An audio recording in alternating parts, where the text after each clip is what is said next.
कुरुंदवाडात पिसाळलेल्या कुत्र्याचा थरार, गोठ्यात झोपलेल्या व्यक्तीसह जनावरांवर हल्ला, गोठणपूर परिसरात दहशतीचं वातावरण, जखमी नागरिकावर सांगलीत उपचार सुरू.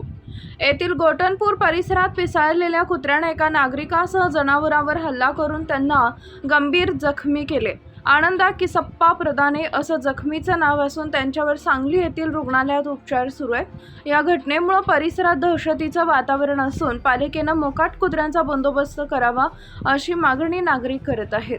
मिळालेल्या माहितीनुसार आनंदा प्रधाने हे आपल्या घरासमोरील गोठ्याच्या अंगणात शुक्रवारी रात्री झोपलेले असताना पिसाळलेल्या कुत्र्यानं मध्यरात्री अचानक त्यांच्यावर हल्ला केला. त्यांच्या आरडाओरडीनंतर शेजाऱ्यांनी धाव घेत कुत्र्याला हकललं आणि प्रधाने यांना तातडीनं सांगली येथील शासकीय रुग्णालयात दाखल केले. याच कुत्र्यानं परिसरातील जनावरांवर हल्ला केलाय.